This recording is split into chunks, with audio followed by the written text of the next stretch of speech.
السلام عليكم ورحمة الله وبركاته. الشما أركهوني جرجرتو أمتك أشتي أمتك جاللا في أمتك كبجا أكم جرتني نجيني كتن بدادا الحمد لله رب العالمين. هر اللي ديبني ولدت ديبني جرى ربي قالن هاجهو بلويوان كيا وردفتو تكو هندتي كيسانيو نافقلتو ما الفادا نججبيسو كيسانيو نفانا تو كيسانيو hedduu naaf galatooma ammallee akkana faana taatan jaalalaa fi kabajaan isin gaafadha isiniin jechuun barbaada. Egaa viidiyoo yeroo daawwattan yeroo kamiyyuu laayik gochuun dagatinaa gatii isiniin kaffalchiisu isiniin jedhaa galatoomaadha.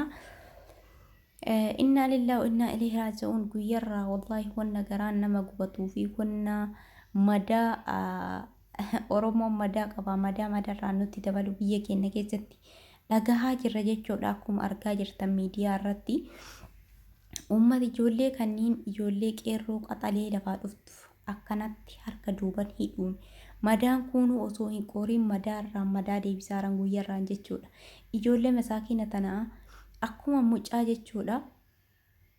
Wallaahi nama gaddisiisa. Tanaan dura addababaayii irratti hidhanii qaama mootummaatiin haadhaaf abbaa afutti sammuu dhahanii facaasanii ajjeesanitti jechuudha.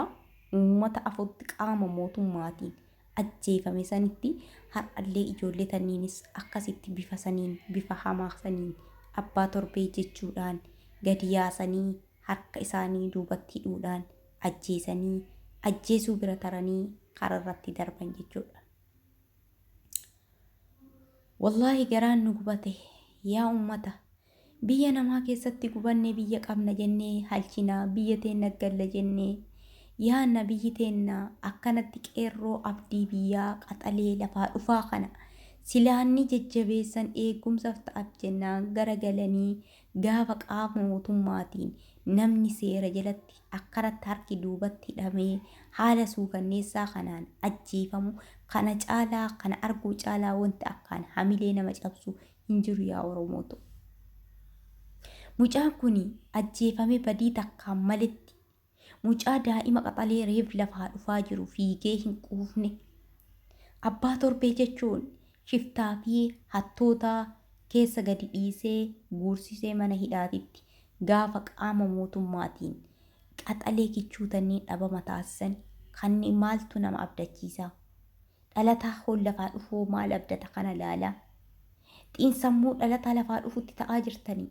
Dhaloota lafaa dhufu akkana maaliif mataa gad dhooftanii? Maali badiin isaanii? Maali yaa Oromoo yoom harmeen Oromoo yoom boo'ichi imimmaan ijarraa qoora? Yoom ijji isii imimmaan dhaabdi? Yaa Oromoo salphinni guddaa keessa jirra. Abbaan ilmaa ilma ofii dhabee mucaa hin daganneefas mucaa addababaayitti baasanii sammuu isaa facaasanii haati dhale itti fiidde jennaan haadhallee darbanii tumanii achitti caccabsanii jedhanii hin dagannee bar Oromoon madaa qaba. Har'allee gocha fakkaataa jedha mucaa sanillee sababa abbaa torbee jechuudhaan deeggara abaawoo shanee jechuudhaan maqaa uummata masaakiina abaawommaa sunuu maal akka ta'e adda baafatee hin beekne.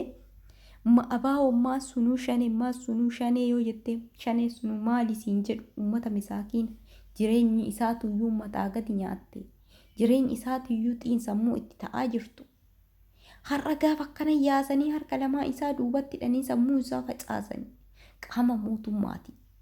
Yaa jiran diina maaliif komanna diinni guddaan kamanurra jiru? Maaluma badiin isaanii? Maaliif garuu? Maaliif akkanatti fi'acheessanii? Qaxalee lafaa dhufaa kana barmadaan kunuyyuu irraan qorre. Har'allee bifuma saniin gadi baastanii harka isaanii duubatti hidhanii qaama mootummaatiin ajjeefamanii akka tiisisaa kararratti darbanii akka qoshaashaa wayititti kararratti darbanii. Nafseen ilmaan Oromoo hammanuma hunda gatii dhabdee isin biratti. Waan nafsee uume isinitti haa faratu. Waan nafsee uume isinitti haa faratu. Imimmaan haadha Oromoo harka ol qabattee gubattee imimmaan carraa isii imimmaan yaasuu qofa taate. Harki ol qabaasan Rabbiin irraa qeebalee har akka isi harka duubatti tanii sammuu isaanii facaaftanitti rabbiin sammuu keessan dandeettii ofiitiin isin haa facaasu. Wallaahi gubanne tanuma bichaa isinii dabarsina. Biqiltuun teessan hin daraarin. Wallaahi ilmoo teessa hawwitanii dheebottanii dheebuu hin bahini. Dheebottanii dheebuu hin bahini.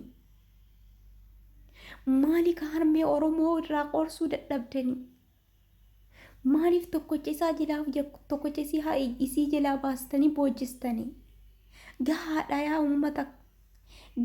yaa ummata dhumti dhuma. Yaa ummata sagalee ta'a gadi baha. Nama muraasa ijoollee tanarraa dubbataa jira. Maaliif? Ijoolleen qaxalee hadha akkana lafa oluftu taboruu abdii biyya sanii ta'uu maltu. Gaafa haala sukanneessaa kanaan mootummaa ajjeefamtu borsitti dhufti. Bor takka takkaan kutaa Oromiyaa hadha kutaa takkatti hirmatte qubatti qabanii. Takka abbaa torbeet jedhanii takka isin jalaa yaasanii akka sareetitti gad ciibsanii qaluuf taa'an. Akka sangaa gad ciibsanii ilmaan teessan qaluuf yaa'an. Yoo har'a gabbaatanii waan kanan balaaleffanne walii galtanii yoo gabbaatanii uummata kanaaf hin dirbanne maaf ajjeefamee hanga rakkoo ijoollee tanaa hin barreetti. Dhiinni qulqulluu akkanatti dhangala'u. Wallaahi dhiinni kun rabbiin nafsee isaanii kalaqe isinitti haa faradu. Firdii ufii kanamuu isinirraa deebisuu hin dandeenye rabbi isinitti haa faradu. Wallaahi rabbiin akka namaa hin jarjaru. Firdii isiniif hin deebisuuf ta'a. Rabbi isinitti haa faradu. Aangoon tanya ittiin nyaata osoo hin taane ta isin nyaattu isiniif haa taatu. Ilmaan Oromoo masaakiinni ummanni Oromoo kuni ilmi kiyya haa baraaramu jedhee horeegama hedduuni namni 5,000 boolloo takkatti dhumatee wanni jedheef garbummaa du'a akkanaa irraa baraaramuudhaaf malee waa biraatiif miti. Har'a qeerroon dhiiga qeerroo irra dhaabbattanii dhiiga uummata kanaa irra dhaabbattanii teessotti ol baatanii har'a uummata masaakiin akkanatti halaalchitanii harmee Oromoo akkanatti boojjistanii harmee Oromoo carraa boo'ichaaf carraa gubataa qofa taasistanii ilma tokkocha isiin qabdu jalaa fuutanii taatanii mana isiitti dukkaneessitanii dukkanni mana isii osoo hin taane mana keessan haa galtu. Dukkanni walirraa hin cinne isinitti haa dukkanooftu. Dukkanni eenyu isinirraa ibsuu hin dandeenye rabbiin kaaliqni isinitti haa dukkaneessu. Wallaahi tanuma isinii dabarfanna. Gubanne garaan nu gubate yaa jiran gubanne wallaahi waan jennuuf waan goonullee wallaallee jirra. Tanuma isiniif dabarfanna. Tanuma bichaa isiniif dabarfanna. Yaa Oromoo bakka jirtanii akka jirtanii uumaa keessanitti du'aayii dabarfadhaa rabbitti waan biraa gochuu hin dandeenyu. Abbaan irreedhaa. Meeshaa humna qabuun meeshaan afaan kaayee nama waa dubbate meeshaadhaan ufaafoo dhabamsiisa sila ta'eef uummanni gara ittiin dubbatullee dhabee jira. Rabbiin kaaliqni isaan uume warra aangoo jiru irra jiru sanillee rabbitu uume kanallee rabbitu uume nafsee ilma namaa takkattiidha. Wallaahi nafsee ilma namaa takkattiidha nafseen ilmaan Oromoodha. Nafsee haywaana yookaan bineensota bosona galuu. Hanqatte wallaahi rabbiin nafsee tana uume dhiiga qulqulloota kanaa isinitti haa faradu. Firdii yoomiyyuu isinirraa ka'uu hin dandeenye isinitti haa faradu. Isinif faradee nu haa agarsiisu inshaa Allah. Dhiinni ijoollee tanaa isin haa qabu garagalee isin haa nyaatu. Isin teessorra teettanii nyaachuu osoo hin taane dhiinni masaakiina kanaa garagalee isin haa nyaatu. Tanuma bichaa dabarfanna yaa uummata Oromoo waan itti amantaniif. Akka amantaa keessaniitiin rabbii keessanitti deebi'aa kadhadhaa. Du'aayii godhaa. Du'aayii furtuu waa hundaati. Obboleewwan keenya wallaahi maatiif ahlii keessan sabriif jajjabina isiniif haa laatu. Dhiinni qulqulloota garuu dhiinni keessan hin tura malee inuman baya. Ni tura malee inuman baya. Rabbiin mataa hooggantoota har'a ajajjee daa'imman tana ficcisiiftee saniin baasee nu haa agarsiisu. Inshaa Allah rabbiin isinitti haa faradu. Tanuma bichaa isiniin jenna. Maali badiin isaanii? Abbaan torbee jedhaa gizee hunda kichuu nyaachiftanii gizee hunda kichuu nyaattanii maal bulchuu hedda uummata maal bulchuu heddani shigginni dhaabda san bulchuu heddanii dachii bulchuu heddanii ummata sammuun deeme ummata jiruun harkaa badde inshaa Allah rabbiin isinitti haa faratu rabbiin nafsee isaanii uume kana isinitti haa faratu rabbiin isinitti haa faratu hojii hadha isaanii gootan rabbii yeroo dhiyoo keessatti isin haa agarsiisu mataa keessaniin deebisee nu haa agarsiisu tanuma isinii dabarfan obboleewwan kiyya hunda keessaniyyuu wallahi rabbiin ahla alii keessaniif jajjabina isaaniif haalaatu oromoo maraaf haalaatu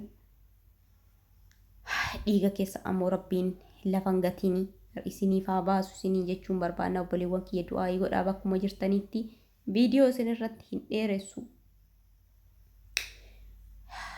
gubanne wanna jennuuf wanna goonullee wallaallee jirra wallaahi nama gubata garaan nu gubatee jira ummata kanaaf viidiyoo isin irratti hin dheeressu assalaamu alaykum warahmatullaahi wabarakaatu rabbi nu haa argu